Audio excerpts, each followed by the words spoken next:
I had a researcher from Britain's Got Talent get in touch with my Mr. Badger account and say, we think you'd be ideal for Mr. Badger. David Williams has already earmarked you as a favourite, blah, blah, blah, blah. And I was like, you've never seen a miss. My opening joke is about a dying child. That's really not going to go down too well on primetime ITV. So I was like, just ignore it. And then they emailed me again like 2 weeks later going, hi, have you thought about our proposal, blah, blah, blah, blah. We think you'd be a fantastic applicant.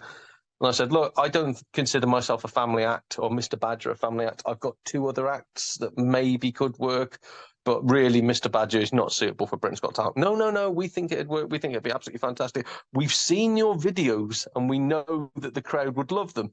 I said, well, the only videos that I allow to go online are those hot water videos from when I first started. And I've toned down my act since then because it was completely vile. So I was like, there's no way they've seen those videos and said that this is suitable for Britain's Got Talent.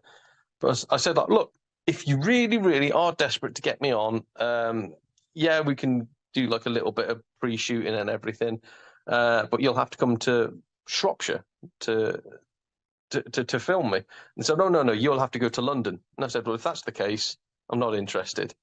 And they said, oh, well, we're in Manchester next week. You can come to Manchester. I was like, no, Manchester is like an hour and a quarter away. I'm not doing that. You can come to Shropshire. And they said, all right, well, we can get to Shrewsbury if that's any good for you, which is like not far from me. I said, no, you need to come to where I live. There's a pub. It's got a back room. We'll film in there. And they drove all the way from London to this little tiny pub in the middle of nowhere, set up all their cameras and everything. And I put my Mr. Badger outfit on. I thought, fuck it. And within 20 seconds, you could see them just going, no, this is completely unsuitable. I was like, well, at least you've wasted your time and not mine. Fuck you. But then the idiots waited a year, got back in touch and said, we'd love to see the Penguin on Britain's Got Talent. We think it'd be fantastic. I was like, I do dad jokes as the Penguin, but again, I really don't think it's a concept that your audience would understand.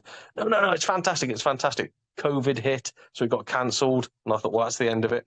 2 years later, we're still interested in seeing the Penguin. Please say you'll do it. And when I got there, you have to send all your jokes in advance. You have to sort of say like, this is what I'm going to be doing. You get given 3 to 5 minutes on stage. So I sent them 5 minutes worth of material. It was all my cleanest stuff. It all got okay. They were like, that's all fantastic. That's absolutely brilliant. We'll see you on stage, blah, blah, blah, blah. A couple of months go by. I'm taking the train to London. And as I'm on the train, I receive a message that just says, we've reviewed your material and sadly some of it's not suitable. So you just need to change a few of the jokes. And they annexed about 80% of my jokes.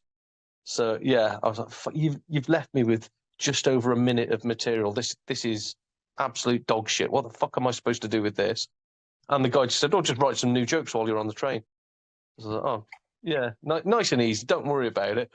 So anyway, I think, fuck it. And I delved through my old banks of like jokes that weren't quite good enough to do on stage. And I thought, well, maybe that'll do. And that's really cheesy and that'll do, blah, blah, blah. Stuck it all in there, sent it back through to him.